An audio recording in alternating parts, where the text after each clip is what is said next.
And thank you, ICJ, for organizing this event, because impunity problems are always directly related to freedom of expression issues. And I think Ferhat Encu is an excellent example for this. He's known in international human rights community by his name, apart from his membership to the family, because there's a case pending before the European Court of Human Rights called Ferhat Encu and others versus Turkey. Ferhat became an MP at the parliament, but his immunity was lifted and he was punished for voicing the sorrow of the family, for criticizing the government, for criticizing the authorities to hide the truth. So making the voice of families and the victims of this tragic event to be heard by international community is quite important. So I think this event, I hope that it will be watched by many others later, might be the first where this different angles of the story could be told. So I think that this is a necessary reminder about the freedom of expression problem connected to the impunity. And impunity in Turkey is not a new thing. Roboski was not the first event. Those who are monitoring Turkey closely will know that Turkey's cases shaped the jurisprudence of the European Court of Human Rights under Article 2 and 3 because of a number of impunity cases. And unfortunately, even getting judgments from the European Court of Human Rights has not helped the victims a lot, because no one, almost no one, who was responsible in those cases have ever been prosecuted in Turkey. But what makes Roboski different than the cases of 1990s is, at that term, there was a full denial by the Turkish government about the event, about responsibility, about accountability. But the Roboski took place not in 1990s, but at the beginning of 2011, at the end of 2011. And unlike 1990s, the strategy of impunity was changed in Turkey. Rather than full denial, the abuse of procedural rules, criminal law, took place, the full denial strategy. And Roboski, in every sense, may be the best example for this new strategy. Let me remind some important point about the background of the case. Ferhat already said that, but I will present it as a background for legal case.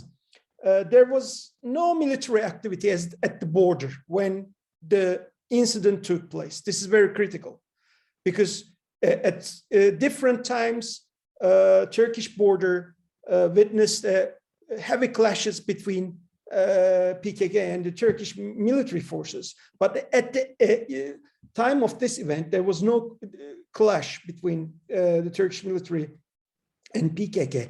That's why, as Ferhat already said, there was a routine trade at the border from the village to Iraq and Iraq to the village. Diesel, sugar, rice, and tea from vehicles coming from Zaho and taken by mules to the Turkish border. So this is the first thing. Second thing is this trade routine was very well known by the military forces.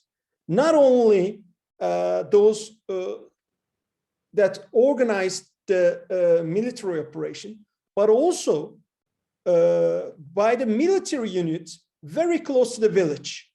Ferhat and his family kindly hosted me in the village, and I was able to see how close was the military unit to the village. So they knew that those people were trading to Iraq, and not a very rare fashion. It was an occasional trade between Iraq and Turkey. And even at that day, there were two more information needs to be told. The first thing is the drones monitored the border about 7-8 hours. So they were able to see if there was really a military terrorist attack from the Iraq. This 8 people group of terrorists holding heavy weapons cannot be noticed by drones monitoring the area for 7-8 hours. And at the very same day, there was another operation which was called STAR 2011 ambush listening operation. Under this operation, 2 military units were conducting operations at the border, and they were very closely monitoring the movements at the border. So there is no explanation how all this information was missed by the authorities.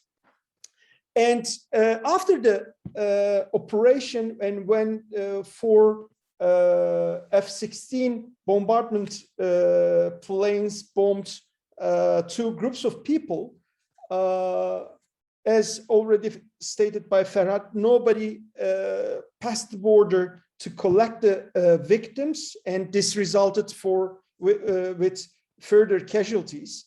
And this point has never been investigated by the authorities either, not just the military operation, but later the failure to provide humanitarian aid to the region. This hasn't been investigated. There were 3 legal investigations which can be framed in this procedural abuse of rules. The first one was an administrative investigation conducted by the Inspection Office of the Ministry of Interior. The second one is the Parliamentary Inquiry Commission, which already stated by Ferhat. And the final one is a criminal investigation. And none of them produced a real result. The statement made by the General Staff at that morning, the following morning, on the 29th of December 2011, right after the incident, was later expanded and repeated in all investigations, all 3 investigations, and led to the closure of the criminal investigation. It was taken as the fact, this statement that was made just a couple of hours after the incident was taken as a truth, and it wasn't questioned by authorities later. Administrative investigation was the most important one because this 2 investigators appointed by the Ministry of Interior determined that an investigation should be opened. They stated that a further investigation need to be conducted by the authorities due to serious incomplete and erroneous matters in many subjects in the report. An administrative investigation was not opened against those responsible despite the presence of this report. And no one was sanctioned administratively following this report and against the recommendation made under this report.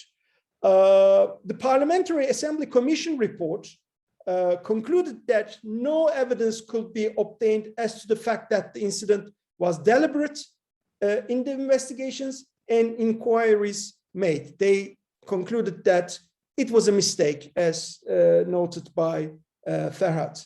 And a criminal investigation, it was initiated by civil authorities at the beginning, But the Diyarbakir Public Prosecutor's Office decided not to prosecute and sent the file to the General Staff Military Prosecutor's Office, as you might imagine. And there were some names, some high-level military officers, but none of those names were the ones who decided to conduct a direct air campaign. So we still don't know who decided and ordered this cross-border military operation. And it's unclear why these people were chosen as suspects, but not others, especially those who ordered the operation. From the first moment of the investigation, the possibility that the crime could have been committed intentionally was not considered.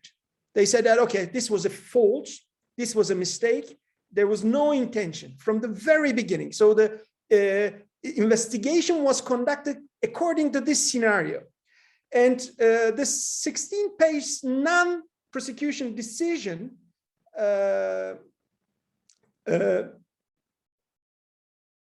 had very insufficient reasoning in it, limiting to a formal conclusion in accordance with Article 30 of the Turkish Penal Code, that the person who is inevitably mistaken about the factual qualifications of an offense, which abolishes the criminal liability, may take advantage of this mistake and should not be punished. Because they thought that, as I already stated, drones monitored the region for 8 hours.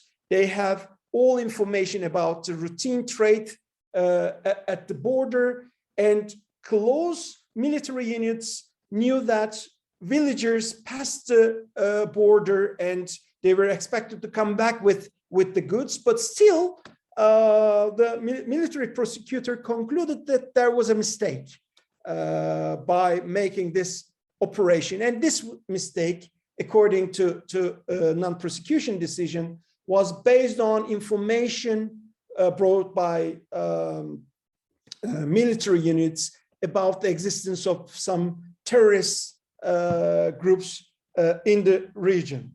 And the family and the relatives of the victims and their lawyers did not have the opportunity to see the file while the investigation was ongoing, as a confidentiality order was placed on the file at that time. And the prosecution office did not examine the crime scene, the suspect's statements, the witness statements, did not question the lack of information exchange between the local military units and the general staff in Ankara. And then lawyers of the families challenged against this decision before the Air Force Command Military Court. And this decision did not address any of the deficiencies in the prosecution's decision and accepted non-prosecution decision. And the whole period for investigation, without collecting any evidence, continued for 2 years and 7 months and concluded no result. Then the families applied to the Constitutional Court. Their lawyers made a mistake at that stage. But I think we can discuss whether this mistake should be that important. He made the application on the day required by the law. However, the Constitutional Court decided to request some documents from the applicants. The lawyer sent those documents at the 17th day, but the Constitutional Court gave 15 days for those documents to be sent. 2 days later, he sent a medical report showing an excuse for sending the document late. By the way, not all those documents are very important.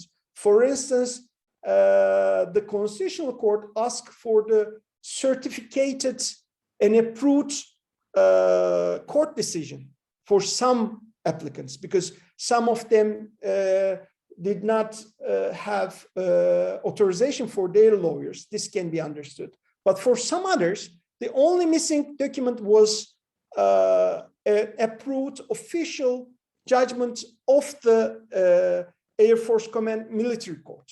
And this is available digitally under Turkish digital court system. So without it, you can decide and examine the application. However, about a year and after, a year and a half after, the Constitutional Court dismissed the application without entering into the merits, nor the admissibility stage for a formality, holding that certain documents were submitted without the provided deadline.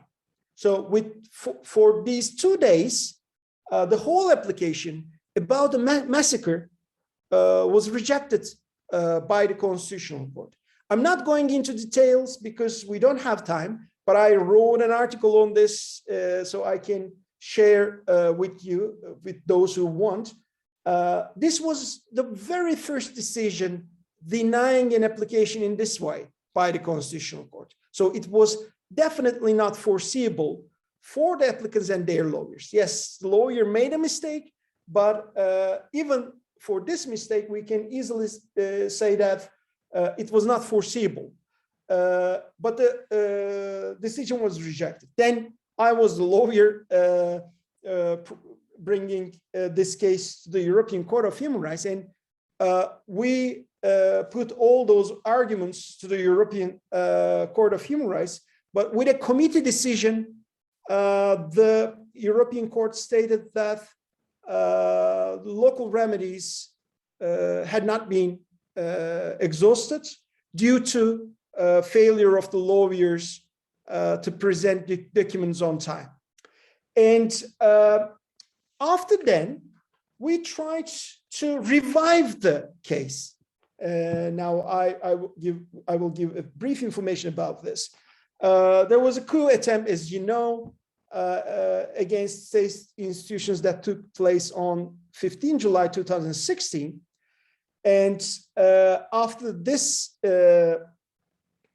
event, 4,296 judges and prosecutors were dismissed by state of emergency decrees. After the coup attempt, the then Ministry of Energy and National Sources, and also the family member of the president, Ferhat Encu, in a television program broadcasted on 26 July 2016, stated that this structure, he meant FETÖ-PDY, that is called by the Turkish government and called as a terrorist organization, was responsible for the bombardment of villagers in Uludere, Roboski. And he said that the incident will be re-investigated. He was so sure that the responsible people were still in power. And there was also supporting evidence to this claim, because the prosecutor who held the decision not to prosecute the event, Ali Müjdat Eski, was detained under the investigation army structure of FETÖ. And then 2 judges in the military court that had approved the non-prosecution decision in Roboski case were also charged as FETÖ members. One of them is still on the run, and the other one dismissed from military and the judiciary. The only person who remained in power is Oğuz Pürtaş, and he voted for the prosecution of the Roboski massacre. We applied again to the public prosecutor office at Diyarbakır, claiming that this is a new evidence which should revive the investigation, because the highest level of politician in Turkey claims that this incident was committed by some illegal people in the state, plus those who acquitted those responsible people were also dismissed due to their links to this organization. It means that this is a new evidence which requires authorities to initiate a new investigation. Another year and a half passed before Şırnak Public Prosecutor Office to examine this claim. And in a 2-page decision, without discussing all those allegations, Şırnak public prosecutor decided not to prosecute once again. And we challenge against this decision against Şırnak criminal peace judgeship. And we claim that this new evidence should revive the investigation. And we relied on the jurisprudence of the European Court of Human Rights, especially Bracknell versus United Kingdom judgment, where the court developed this new evidence that revives the duty to investigate Article 2 cases. But this was rejected as well. And against this final decision, we applied to the Constitutional Court, and this second Constitutional Court application is still pending before the court. And in the meantime, while the fight against impunity was continuing, a lot of members of the family, including Ferhat, have been prosecuted by Turkish authorities for defaming the state, defaming the president, defaming the authorities, making terrorist propaganda, and in some cases supporting, aiding and abetting terrorist organizations. So yes, a kind of justice is working, but always against the victims, unfortunately. But I see this as a part of this strategy. This cannot be divorced from each other. Non-prosecution on the one side and prosecution of the victims on the other side. As Ferhat, I can answer questions if there are any after other speakers. Thank you very much.